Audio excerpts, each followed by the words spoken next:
2023 കേരളം എങ്ങനെ എന്നുള്ളത് തുടരുകയാണ്. നമ്മൾ നേരത്തെ പറഞ്ഞ പോലെ സാമ്പത്തിക തട്ടിപ്പുകളെക്കുറിച്ചുള്ള വാർത്തകൾ 2023 നമ്മുടെ മുമ്പിലേക്ക് വന്നു. അത് മുൻകാലത്തുണ്ടായതിൻ്റെ തുടർച്ച തന്നെയാണ്. കരുവന്നൂർ, പുൽപ്പള്ളി തുടങ്ങിയ ബാങ്കുകളെക്കുറിച്ചുള്ള വാർത്തകൾ, അവിടുത്തെ ED ഇടപെടലുകൾ, ഇതൊക്കെ വന്നു. ഇത്തരം സാമ്പത്തിക തട്ടിപ്പുകൾ, മറ്റ് കുറ്റകൃത്യങ്ങൾ, ചില വിലപ്പെട്ട നഷ്ടങ്ങൾ, ഇതൊക്കെ 2023 ഉണ്ടായിട്ടുണ്ട്. നമുക്കൊപ്പം എയ്ഡത്തിൻ്റെ ചീഫ് എഡിറ്റർ CL തോമസ് ഉണ്ട്.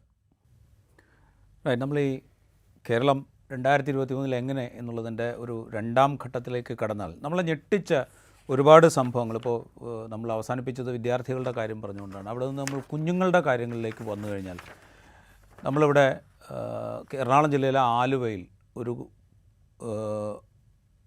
അതിഥി തൊഴിലാളിയുടെ പെൺകുഞ്ഞിനെ തട്ടിക്കൊണ്ടുപോയി ക്രൂരമായി ഉപദ്രവിച്ച് കൊലപ്പെടുത്തിയ സംഭവം നമ്മളുടെ മുമ്പിലേക്ക് വന്നത് ഈ കഴിഞ്ഞ വർഷം ജൂലൈയിലാണ്.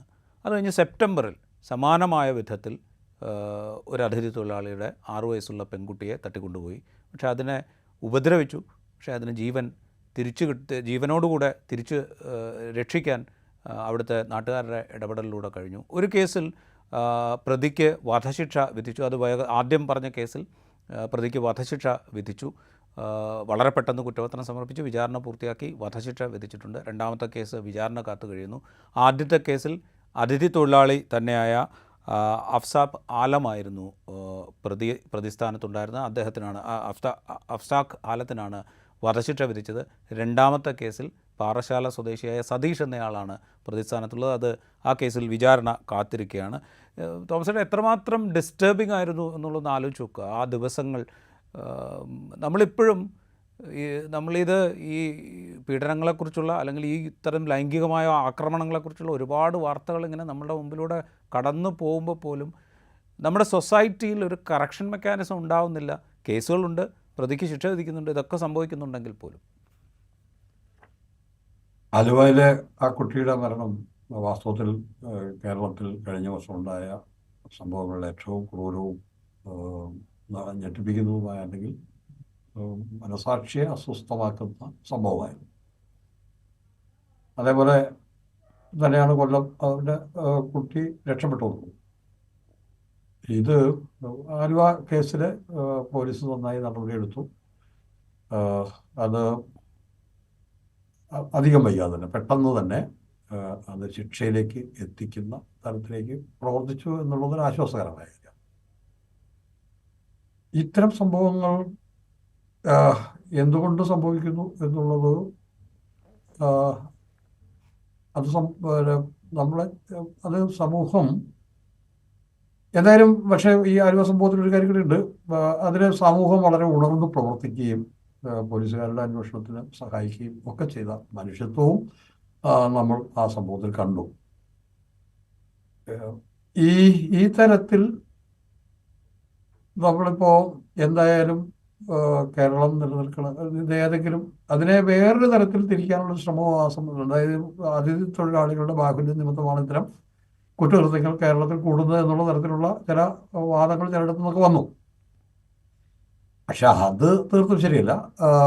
അങ്ങനെ കുറ്റവാളികൾ, രണ്ടാമത്തെ സംഭവത്തിൽ നമ്മൾ പറഞ്ഞ രണ്ടാമത്തെ സംഭവത്തിൽ കുറ്റവാളി മലയാളി തന്നെയാണ്. അപ്പം അതിഥി തൊഴിലാളികളോ ഒന്നുമില്ല, മനുഷ്യരിൽ ഈ ക്രൂരത കുടികൊള്ളുന്നു. അത് അവന് പുറത്തെടുക്കാൻ പറ്റാത്ത ഒരു സാമൂഹ്യ നിരീക്ഷണ സംവിധാനം ഉണ്ടായാൽ കുറേയൊക്കെ പരിഹരിക്കാൻ കഴിയുമായിരിക്കും. എന്നല്ലാതെ നമുക്ക് മനുഷ്യൻ ഇതുകൂടെ ചേർന്നതാണ്. ഈ തരത്തിലുള്ള കുറ്റവാസനയുള്ള സമൂഹവിരുദ്ധരായ മനുഷ്യരും കൂടെ ചേർന്നതാണ് മനുഷ്യ സമൂഹം എന്നുള്ളതാണ്. പക്ഷെ ഇവിടെ നമ്മളിപ്പോൾ കേരളത്തിൻ്റെ കാര്യങ്ങളാണ്. പക്ഷെ എൻ്റെ മനസ്സിലേക്ക് ഇപ്പോൾ വരുന്നത്, നമ്മൾ ഈ കുഞ്ഞുങ്ങളുടെ കാര്യം പറയുമ്പോൾ നമ്മളിന്ന് കേരളത്തിലെ സംഭവങ്ങളെ മാത്രമാണ് ഈ പരിപാടിയിൽ ഉൾപ്പെടുത്തുന്നതെങ്കിലും ഒരു കാര്യം പറയാതെ പറ്റില്ല എന്ന് തോന്നുന്നു. ഈ കുഞ്ഞുങ്ങളുടെ കാര്യം എടുക്കും. നമ്മൾ ഗാസയിലേക്ക് നോക്കിയാൽ ഇതിൻ്റെയൊക്കെ വലിയൊരു ഭരണകൂടം തന്നെ കുഞ്ഞുങ്ങൾ, ഒരു രാജ്യത്തിൻ്റെ ഭരണകൂടം മറ്റൊരു രാജ്യത്തെ കുഞ്ഞുങ്ങളെ നിഷ്കരുണം നിരന്തരമായി കൊല ചെയ്തുകൊണ്ടിരിക്കുന്ന വാർത്തകളാണ് നമുക്ക് മുന്നിലേക്ക് വരുന്നത്. അപ്പോൾ അതിനെതിരെ UN-ൻ്റെ പ്രമേയം ഉണ്ടായി, മറ്റേ UN ജനറൽ കൗൺസിലിൻ്റെ, പൊതുസഭയുടെ പ്രമേയം ഉണ്ടായി. ഒന്നും സംഭവിക്കുന്നില്ല. അവരത് തന്നെ തുടർന്നുകൊണ്ടിരിക്കുക. ഇപ്പം ഈ 2023 ഏറ്റവും വലിയ മനുഷ്യദുഃഖമായി പരിണമിച്ചുകൊണ്ടിരിക്കുന്ന സംഭവങ്ങൾ ഇപ്പോൾ നടന്നുകൊണ്ടുമിരിക്കുകയാണെന്നുള്ള കാര്യവും നമ്മൾ ഓർക്കേണ്ടതാണ്. തോമസ് ചേട്ടാ, അത് ഓർത്തുകൊണ്ട് തന്നെ നമ്മൾ ഇതിൻ്റെ ഒരു തുടർച്ചയിലേക്ക് വന്നു കഴിഞ്ഞാൽ കൊല്ലം ഓയൂരിൽ ഈ വർഷം പിന്നീട്, അതായത് ഒരു നവംബർ 27-നാണ് ഒരു 6 വയസ്സുള്ള പെൺകുഞ്ഞിനെ തട്ടിക്കൊണ്ടുപോയി എന്നുള്ള വാർത്ത വരുന്നത്. അത് ഭയങ്കര ഭീതി ജനിപ്പിച്ചിരുന്നു. കാരണം ആലുവയിലെ ഓർമ്മകളൊക്കെ ഉള്ളതുകൊണ്ട് വലിയ ഭീതിയാണ് അതുണ്ടാക്കിയത്. പക്ഷേ അത് വളരെ ഡ്രമാറ്റിക്കായിട്ടുള്ളൊരു എൻഡിലാണ് എത്തിയത്. ഒരു പത്മകുമാർ, അദ്ദേഹത്തിൻ്റെ ഭാര്യ കവിത, മകൾ അനുപമ, ഈ 3 പേരാണ് പ്രതിസ്ഥാനത്ത്. അത് 3 പേർ ആസൂത്രണം ചെയ്ത് അവരുടെ സാമ്പത്തിക പ്രതിസന്ധി മറികടക്കാൻ വേണ്ടിയിട്ട് കുട്ടിയെ തട്ടിക്കൊണ്ടുപോയതാണ് എന്നുള്ള വിവരമാണ് വന്നത്. നമ്മളുടെ ഈ കേരള സൊസൈറ്റിയിൽ വളരെ വളരെ പ്രത്യേക തരത്തിലുള്ള ക്രിമിനൽ ഗൂഢാലോചന മനസ്സ് വളർന്നു വരുന്നതിൻ്റെ ഒരു തെളിവ് പോലുമാണ് ഓയൂരെന്ന് എനിക്ക് തോന്നുന്നു. ഓയൂര് ഇതുപോലെ ഞെട്ടിച്ച മനുഷ്യൻ. അതെ, രാജീവ് പറഞ്ഞ പോലെ അത് നമുക്ക് സംശയിക്കാവുന്നതാണ്. പക്ഷേ അതിനപ്പുറത്ത് ഞാൻ അതിനകത്തൊരു ഒരു പോസിറ്റീവായിട്ടുള്ളൊരു വെളിച്ചവും കാണുന്നുണ്ട്. എന്താ വെച്ച് കഴിഞ്ഞാൽ, ഇത്തരം സംഭവങ്ങൾ വരുമ്പോൾ മനുഷ്യ മനസാക്ഷി വളരെ കൃത്യമായും ഈ എന്താണ് പറയുക, ഇത് ഇരകൾക്കൊപ്പം നിൽക്കുന്നു എന്നുള്ളൊരു സംഭവമുണ്ട്. ആ ജനവികാരം ഈ ഓയൂർ സംഭവത്തിൽ വളരെ പ്രകടമായിട്ട് അത് ജനവികാരം പ്രതിഫലിക്കുകയും ചെയ്തു. അപ്പോൾ ഇത് രണ്ടുമുണ്ട് എന്നുള്ളതാണ് അതിന് ആശാവഹമായ കാര്യം. നമ്മളെ സ്പർശിക്കുന്നു. പണ്ട് പലപ്പോഴും നമ്മുടെ സമീപത്തൊരു മനുഷ്യൻ വീണ് മരിച്ചാൽ പോലും അതൊരു പ്രശ്നം. പക്ഷെ ഇന്നിപ്പോൾ ഇത്തരം സംഭവങ്ങൾ വരുമ്പോൾ ജനങ്ങൾ ഇതിന് ഇരയാക്കപ്പെടുന്നവരുടെ ഒപ്പം നിൽക്കുന്ന ഒരു പ്രവണത ശക്തമായിട്ടുണ്ട് എന്നുള്ളതും അതിലാശ്വസിക്കാം എന്ന് എനിക്ക് തോന്നുന്നു. നമ്മൾ ഈ കുറ്റകൃത്യങ്ങളുടെ കാര്യം പറയുമ്പോൾ സാമ്പത്തിക കുറ്റകൃത്യങ്ങളുടെ കാര്യത്തിൽ കേരളത്തിൽ വലിയ വിവാദങ്ങൾ മാത്രമല്ല, അതിൻ്റെ ആഴം എത്രയാണ് എന്നുള്ളതിനെക്കുറിച്ചുള്ള തർക്കങ്ങളുമൊക്കെ ഉണ്ടായ കേസുകൾ നമ്മുടെ മുമ്പിലുണ്ട്. ഇപ്പോൾ തൃശ്ശൂർ കരുവന്നൂരിലെ സഹകരണ ബാങ്കുമായി ബന്ധപ്പെട്ട് നേരത്തെ തന്നെ പുറത്തു വന്നിരുന്ന തട്ടിപ്പിൻ്റെ പുതിയ ആഴങ്ങളിലേക്ക് കാര്യങ്ങൾ പോകുന്നത് നമ്മൾ 2023 കണ്ടു. അതുപോലെ തിരുവനന്തപുരത്ത് കണ്ടല സഹകരണ ബാങ്കുമായി ബന്ധപ്പെട്ട തട്ടിപ്പിനെക്കുറിച്ചുള്ള വിവരങ്ങൾ പുറത്തേക്ക് വരുന്നു. വയനാട്ടിൽ പുൽപ്പള്ളിയിൽ ഇതേപോലെ ഒരു സഹകരണ ബാങ്കുമായി ബന്ധപ്പെട്ട സാമ്പത്തിക തട്ടിപ്പെക്കുറിച്ച്. അപ്പോൾ ഈ സഹകരണ മേഖലയിലെ ചില ബാങ്കുകളെക്കുറിച്ചെങ്കിലും ഈ തട്ടിപ്പുകളെക്കുറിച്ചുള്ള വിവരങ്ങൾ പുറത്തേക്ക് വരുന്നു. അതിൽ രാഷ്ട്രീയ സംവിധാനങ്ങൾക്കുള്ള പങ്കാളിത്തത്തെക്കുറിച്ചുള്ള സംശയങ്ങൾ വരുന്നു. അവിടെ കേന്ദ്ര ഭരണകൂടത്തിൻ്റെ ഏജൻസിയായ എൻഫോഴ്സ്മെൻറ്റ് ഡയറക്ടറേറ്റ് വളരെ താല്പര്യത്തോടുകൂടി ആ കേസിൽ ഇടപെടുന്ന കാഴ്ച നമ്മൾ 2023 കണ്ടു. അപ്പോൾ ഇത് ഈ സഹകരണ മേഖലയെ തന്നെ, നമ്മൾ ഈ പേര് പറയുന്ന 3-4 സ്ഥാപനങ്ങൾ അല്ലെങ്കിൽ ചിലപ്പോൾ 8-10 സ്ഥാപനങ്ങളെ ഉള്ളൂ എങ്കിൽ പോലും ഈ സഹകരണ മേഖലയുടെ വിശ്വാസ്യതയെ തന്നെ ചോദ്യം ചെയ്യുന്ന വിധത്തിൽ ഈ 3-4 പേരുകൾ വലിയ വാർത്തകളാവുകയും അതേക്കുറിച്ചുള്ള വലിയ അന്വേഷണങ്ങൾ നടക്കുകയും ചെയ്ത വർഷം കൂടിയാണ് 2023. ഇതിലെ കേരളത്തിലെ ഗ്രാമീണ സാധാരണ മനുഷ്യർക്ക് ഒരുപാട് ആശ്രയിക്കുകയും ആശ്വാസവുമാണ് ഗ്രാമീണ മേഖലയിൽ പ്രവർത്തിക്കുന്ന സഹകരണ ബാങ്കുകൾ. അതിന് മൊത്തത്തിലുള്ള വിശ്വാസ്യതയ്ക്ക് ക്ഷതം സംഭവിക്കാൻ ഇടയാക്കിയ തട്ടിപ്പുകളാണ് രാജീവ് നേരത്തെ പറഞ്ഞത്. അതിൽ കരുവന്നൂർ ബാങ്ക് തട്ടിപ്പ്, അവിടെ പണം നിക്ഷേപിച്ച, ഓർക്കുക, പലപ്പോഴും ഒരു NGO ആയിട്ട് ജോലി ചെയ്യുന്നൊരു മനുഷ്യൻ അല്ലെങ്കിൽ സാധാരണ ഒരു അധ്യാപകർ, ഇവരൊക്കെ പെൻഷൻ പറ്റുമ്പോൾ മറ്റ് നമ്മുടെ വലിയ ബാങ്കുകൾ, ഷെഡ്യൂൾഡ് ബാങ്കുകളെക്കാൾ ചെറിയ പലിശ കൂടുതൽ ഈ സഹകരണ ബാങ്കുകൾ നൽകാറുണ്ട്. അപ്പോൾ ഒന്നാമത് അവിടെ നാട്ടുമായിട്ട് ബന്ധമുള്ള ആളുകളാണ് അതിൻ്റെ ഭരണത്തിലിരിക്കുന്നവർ. അതുകൊണ്ട് തന്നെ സാധാരണഗതിയിൽ ഈ സഹകാരികളായിട്ടുള്ള വലിയ സഹകാരികളെല്ലാം നാട്ടുകാരുടെ പ്രിയപ്പെട്ട ആളുകളായിരിക്കും. അങ്ങനെ ഉണ്ടാക്കിയെടുക്കുന്ന ഒരു വിശ്വാസ്യത, അങ്ങനെയാണ് ഈ ബാങ്കുകൾ വിശ്വാസ്യത കൈവരിച്ചത്. അപ്പോൾ ഇതിലാക്കി പണം കൊണ്ടിടുന്നു. അവർക്ക് ആവശ്യമുള്ള സമയത്ത് അതെടുക്കാൻ പറ്റില്ല എന്ന് വരുമ്പോൾ ഇതൊരു ബാങ്കിൽ സംഭവിച്ചാൽ അത്തരം ആളുകൾക്കുണ്ടാകുന്ന ഭീതി വളരെ വലുതാണ്. ആ ഭീതി സൃഷ്ടിക്കലാണ് വാസ്തവത്തിൽ ഇവർ കാണിച്ച ഏറ്റവും വലിയ ക്രൂരത, ഈ തട്ടിപ്പിൻ്റെ ഏറ്റവും വലിയ ഫലം. കരുവന്നൂർ ബാങ്കിലൊക്കെ ഇതെങ്ങനെയാണ് സംഭവിക്കുക? അപ്പോൾ ഇതിൽ രാഷ്ട്രീയ ഇതിലിപ്പോൾ പറഞ്ഞ Karuvannur bank C P M ഭരിക്കുന്നതാണ്. നമുക്ക് മാത്രമല്ല, ആ, നമുക്കറിയാം സഹകരണ ബാങ്കിലെ തെരഞ്ഞെടുപ്പ് രാഷ്ട്രീയ അടിസ്ഥാനത്തിൽ നടത്തേണ്ടതാണെന്നൊക്കെ വേണമെങ്കിൽ വാദിക്കാവുന്നതാണ്, ചർച്ച ചെയ്യാവുന്നതാണ്. പക്ഷേ പ്രായോഗികമായിട്ട് അത് രാഷ്ട്രീയ അടിസ്ഥാനത്തിൽ തന്നെയാണ് തെരഞ്ഞെടുപ്പ് നടക്കുന്നത്. അപ്പോൾ കേരളത്തിൽ പ്രവർത്തിക്കുന്ന രാഷ്ട്രീയ പാർട്ടികൾ തന്നെയാണ് ഇതിൻ്റെ ഉത്തരവാദികളും. കരുവന്നൂർ ബാങ്ക് ആവട്ടെ CPM ഭരിക്കുന്നതാണ്. കന്നഡ ബാങ്ക് CPI പ്രസിഡന്റുള്ളതാണ്. പുൽപ്പള്ളി ബാങ്ക് കോൺഗ്രസ് പ്രസിഡന്റുള്ളതാണ്. ഇതിനിടെ BJPയുടെ ചില തട്ടിപ്പുകളും വന്നിട്ടുണ്ട്.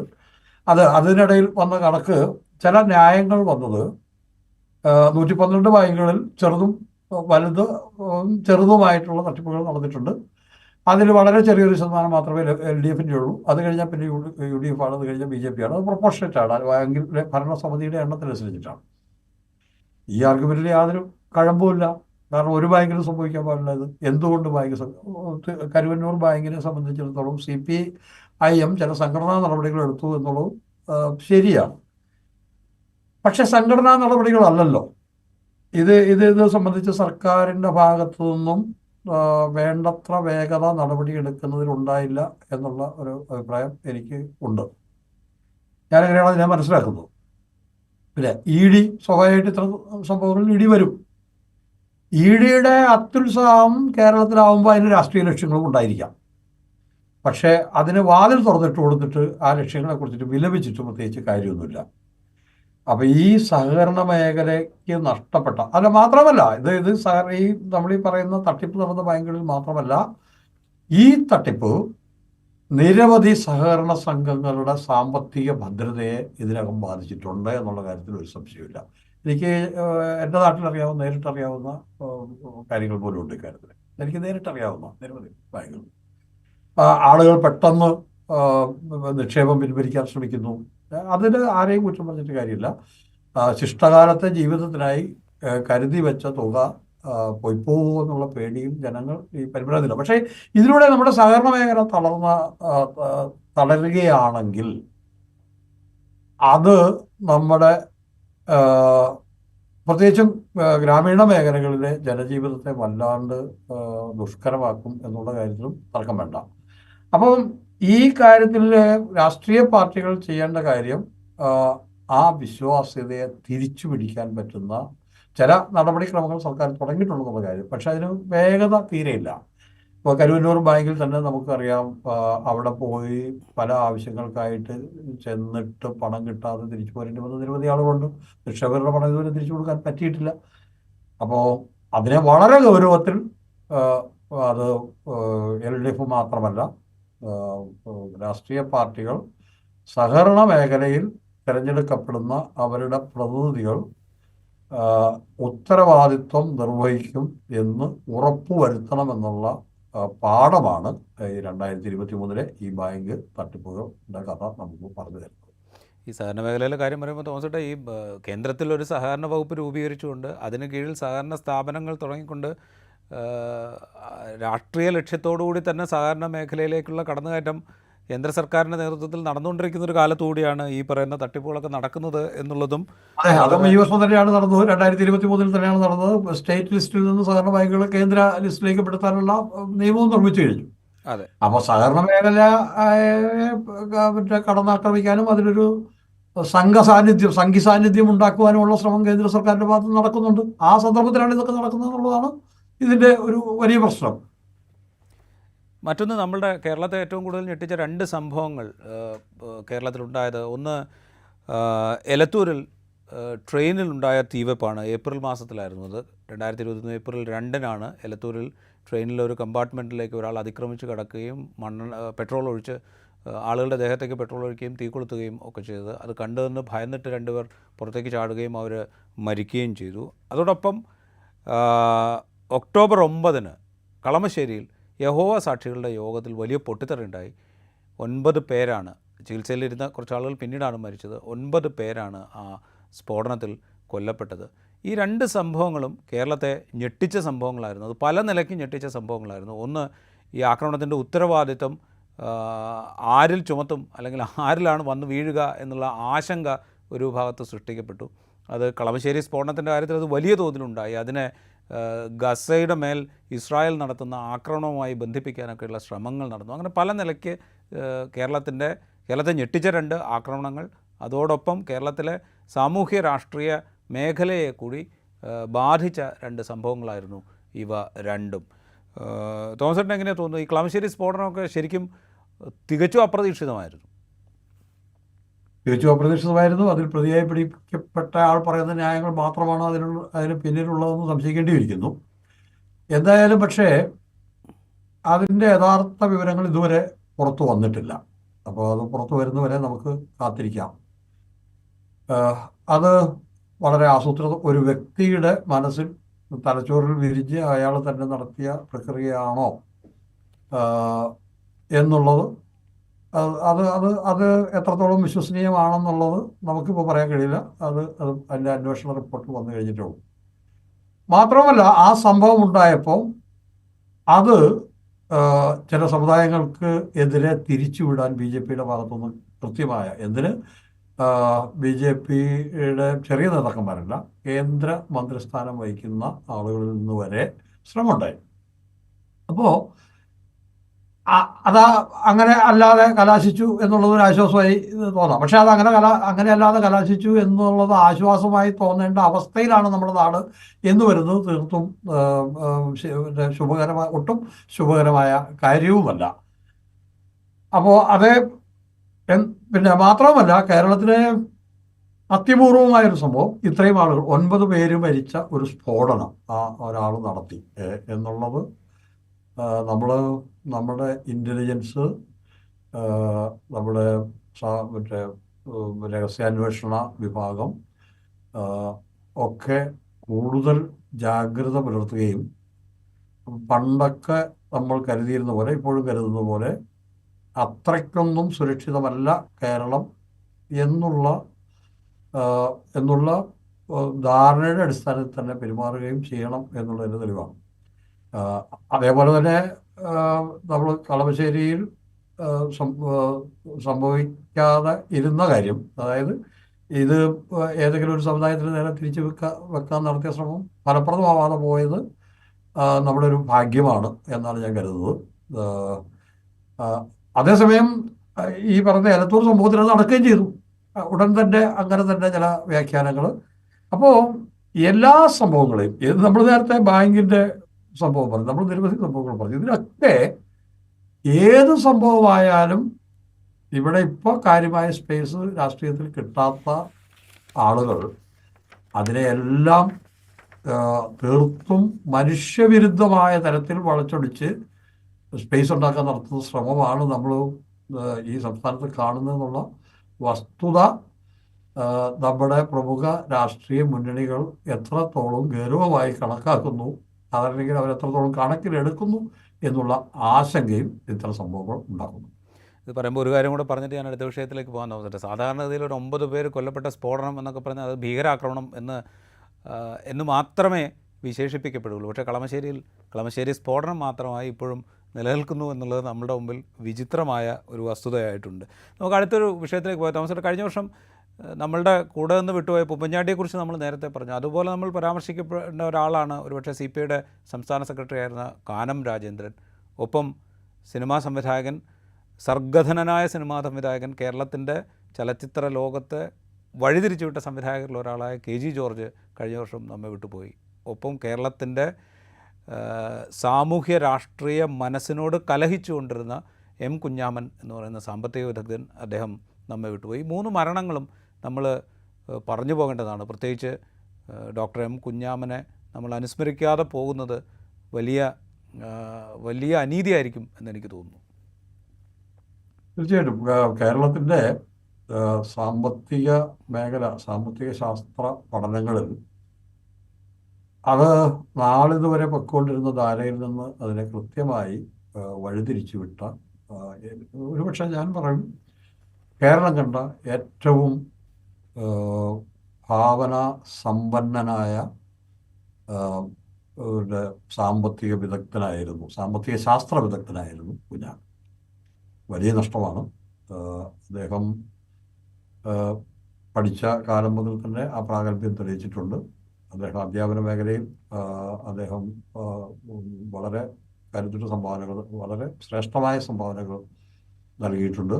ആ, സാമ്പത്തിക ശാസ്ത്ര മേഖലയിൽ അദ്ദേഹം ഒരു പ്രത്യേക കൈവഴി വെട്ടാനും സാധാരണ മനുഷ്യൻ്റെ ജീവിതത്തെ സാമ്പത്തിക മേഖലയിൽ സാധാരണക്കാരായ മനുഷ്യർ നമ്മുടെ ഈ എല്ലാ പരിഷ്കാരങ്ങൾക്കും, അതായത് നമ്മൾ കേരള മോഡൽ എന്ന് പറയുന്ന കാര്യങ്ങളിൽ പോലും എങ്ങനെ അവഗണിക്കപ്പെടുന്നു എന്ന് തൻ്റെ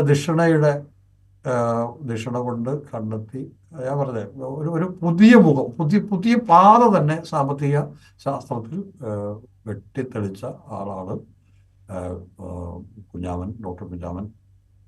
ഇപ്പം നമുക്ക് അതേപോലെ തന്നെയാണ് മറ്റേ കെ ജി ജോർജ് നമ്മുടെ ചലച്ചിത്ര കലയ്ക്ക് ഇതേപോലെ തന്നെയുള്ള സംഭാവന നൽകിയിട്ടുള്ള ഒരാളാണ്.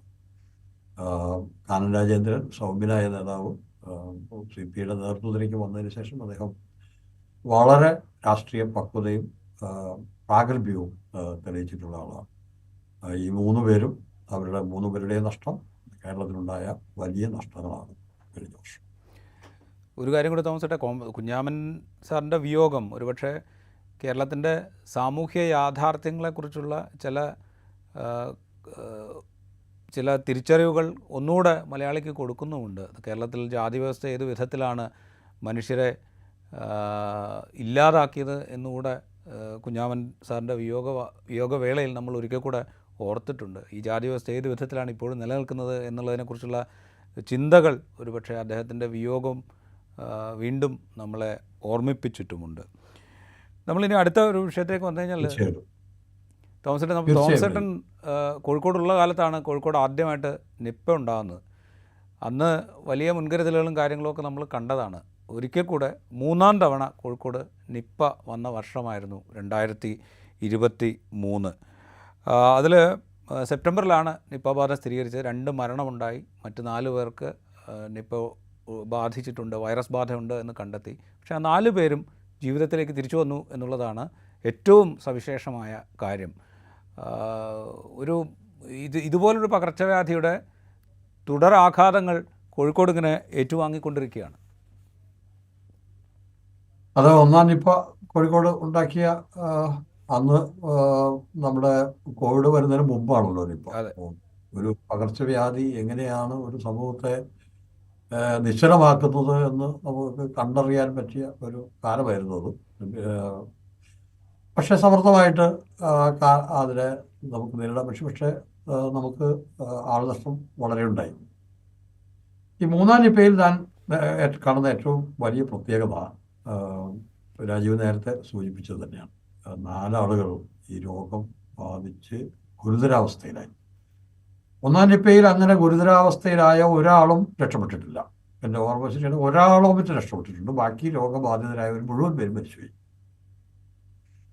ഇത് 4 ആളെ ഇത്രയും ഗുരുതരമായ അവസ്ഥയിലെത്തിയിട്ടും നമുക്ക് തിരികെ പിടിക്കാൻ കഴിഞ്ഞു, അവരെ ജീവിതത്തിലേക്ക് തിരികെ കൊണ്ടുവരാൻ കഴിഞ്ഞു എന്നുള്ളത് നമ്മുടെ ആരോഗ്യ വിഭാഗത്തിൻ്റെ, ആരോഗ്യ പ്രവർത്തകരുടെ, ഏറ്റവും ഡോക്ടർമാരുടെയും അതുപോലുള്ള ആരോഗ്യ വിഭാഗത്തിൻ്റെ ഒരു വലിയ നേട്ടമായിട്ട് തന്നെയാണ് കാണേണ്ടത് എന്നാണ് എൻ്റെ അഭിപ്രായം.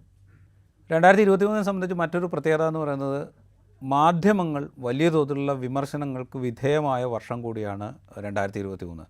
മാധ്യമങ്ങൾ പക്ഷപാതിത്വം കാണിക്കുന്നു എന്നുള്ള വിമർശനം വരുന്നു, ചില കാര്യങ്ങളിൽ മുൻവിധിയോടുകൂടെ പെരുമാറുന്നു എന്നുള്ള വിമർശനങ്ങൾ വരുന്നു. മാധ്യമപ്രവർത്തകർ നയിക്കുന്ന സംവാദ വേദികൾ വിചാരണാ സദസ്സുകളായി മാറുന്നു എന്നുള്ള വിമർശനം വരുന്നു, അവിടെ ആളുകൾ പരിഹസിക്കപ്പെടുന്നു എന്നുള്ള വിമർശനം. അങ്ങനെ പലതരത്തിലുള്ള വിമർശനങ്ങൾക്ക് വിധേയമായ വർഷം കൂടിയാണ്. ചില മാധ്യമങ്ങൾ അവരുടെ വാർത്തകളുടെ പേരിൽ ക്രിമിനൽ കേസിൽ പ്രതി ചേർക്കപ്പെടും, മാധ്യമപ്രവർത്തകർ ക്രിമിനൽ കേസിൽ പ്രതി ചേർക്കപ്പെടുന്ന കാഴ്ചയും നമ്മൾ ഈ 2023 കണ്ടു. അതിനോടൊപ്പം സവിശേഷമായി സംഭവിച്ച മറ്റു 2 കാര്യങ്ങൾ, മാധ്യമപ്രവർത്തനത്തിൻ്റെ പേരിൽ 2 വനിതാ മാധ്യമപ്രവർത്തകർക്കെതിരെ പോലീസ് കേസെടുക്കുന്ന സാഹചര്യമുണ്ട്. ഒന്ന്, നമ്മൾ നേരത്തെ സംസാരിച്ച PM ആർഷോ എഴുതാത്ത പരീക്ഷ ജയിച്ചു എന്ന് പറയുന്നുള്ള വാർത്ത പുറത്തു വന്നതിൻ്റെ തൊട്ട് പുറകെയാണ് ഏഷ്യാനെറ്റിലെ അഖില നന്ദകുമാറിനെതിരെ പോലീസ് കേസെടുക്കുന്ന രീതി ഉണ്ടായത്. അതിനുശേഷം ഏറ്റവും അവസാനം നവകേരള സദസ്സിനെതിരായ പ്രതിഷേധത്തിൻ്റെ പേരിൽ 24 ന്യൂസിലെ വിനീതയ്ക്കെതിരെ കേസെടുക്കുന്ന കാഴ്ചയും നമ്മൾ കണ്ടു.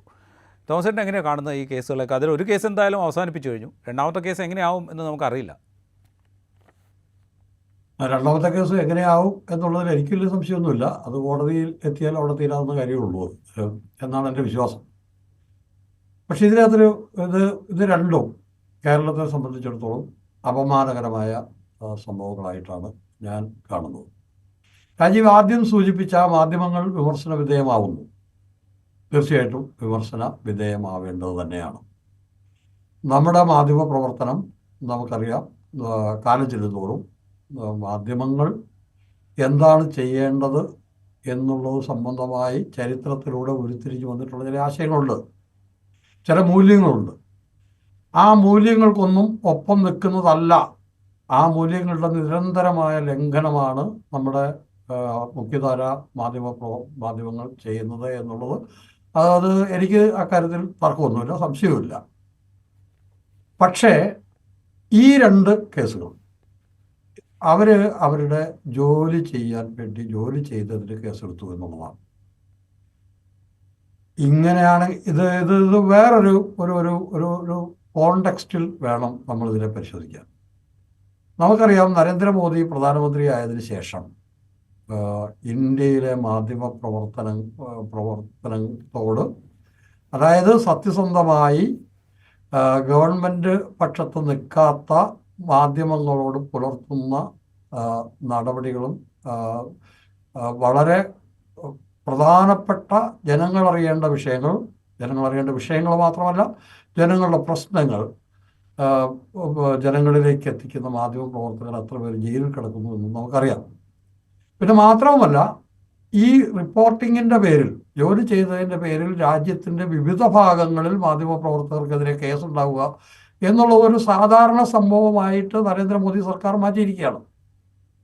ഈ പശ്ചാത്തലത്തിൽ ഇതിൽ നിന്ന് വിഭിന്നമായ ഒരു രാഷ്ട്രീയ ആശയത്തെ പ്രതികരിക്കുന്നവർ വാർത്ത റിപ്പോർട്ട് ചെയ്തതിൻ്റെ പേരിൽ കേസെടുക്കുക എന്ന് പറയുന്നത് തീർച്ചയായിട്ടും അത് കേരളത്തിൻ്റെ ജനാധിപത്യ വാർത്താ പ്രവർത്തന പാരമ്പര്യത്തിന് നിരക്കുന്നതല്ല.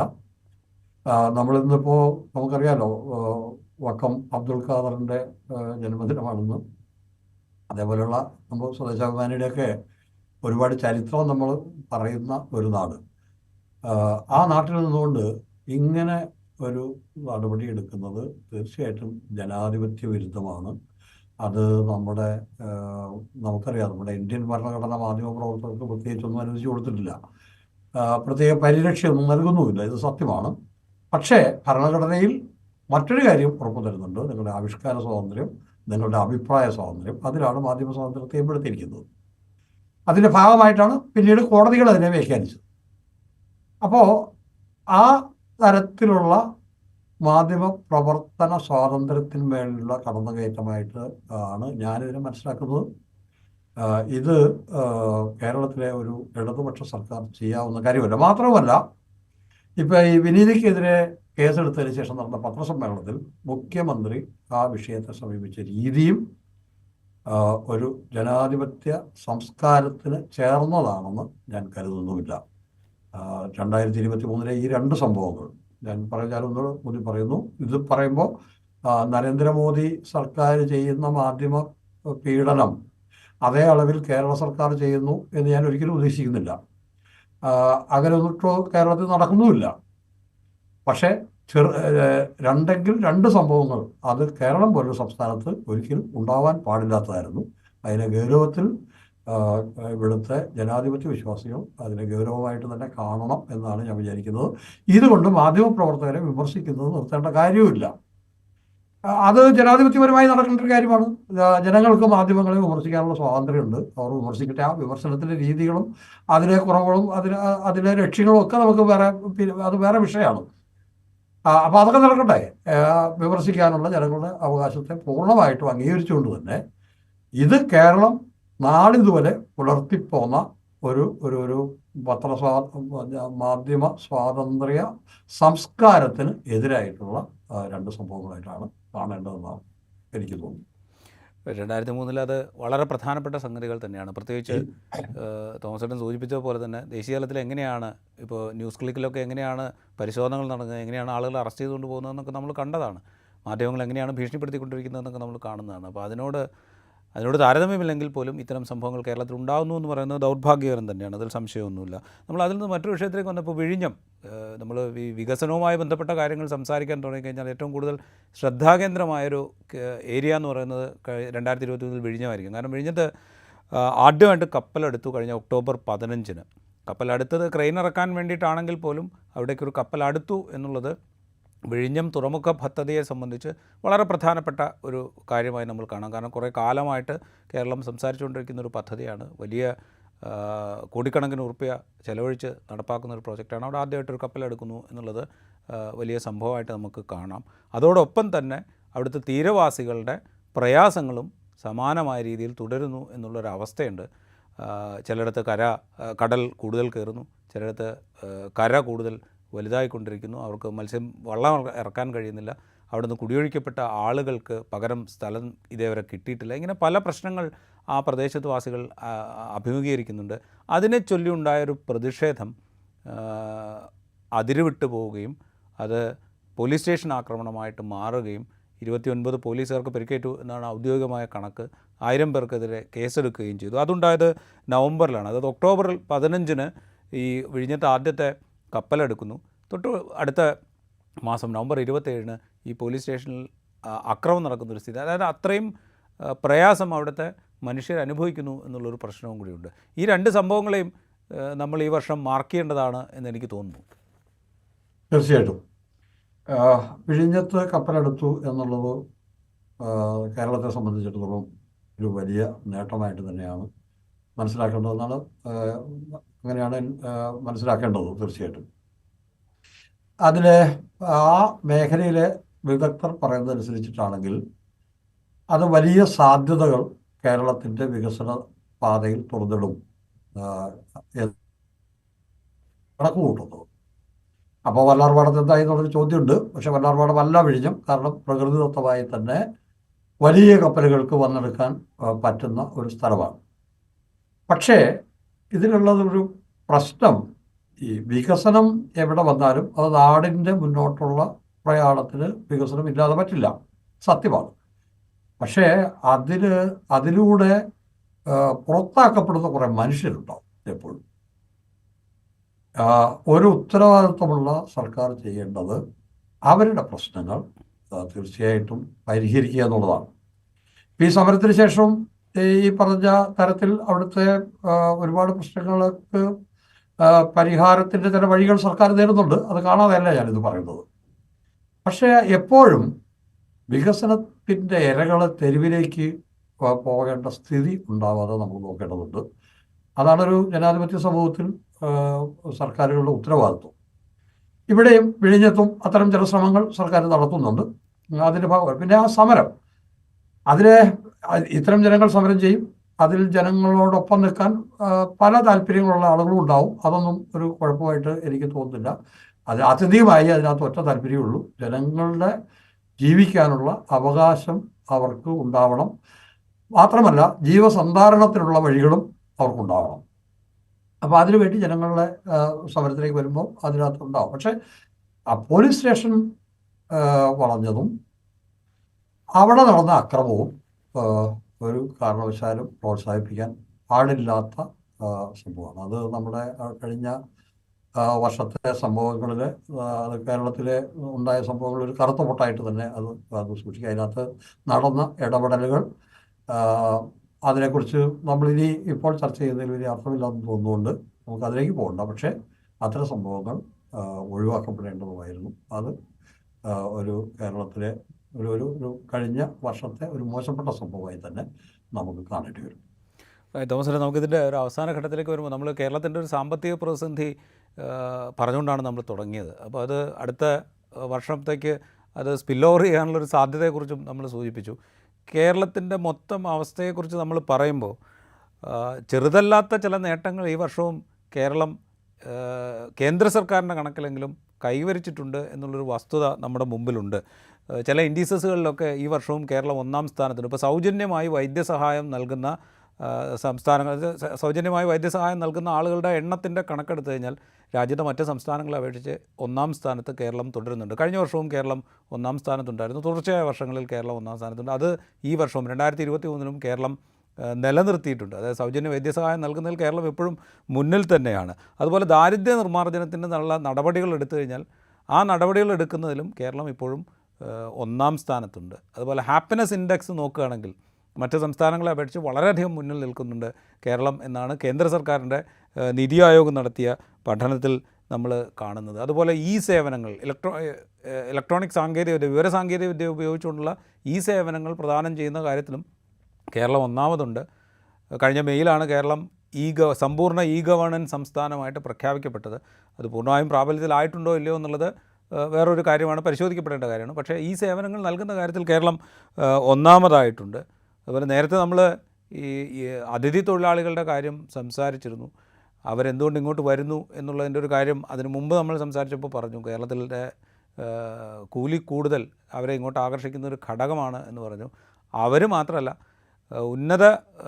ഇപ്പോൾ കൂടുതൽ IT അല്ലെങ്കിൽ മറ്റ് വ്യവസായ തൊഴിലുകൾ ഇത്തരം കാര്യങ്ങളിലൊക്കെ കൂടുതൽ പേർ തൊഴിലെടുക്കാൻ ആഗ്രഹിക്കുന്ന സംസ്ഥാനങ്ങളുടെ പട്ടിക എടുത്തു കഴിഞ്ഞാൽ അതിലും കേരളം ഒന്നാം സ്ഥാനത്തുണ്ട്.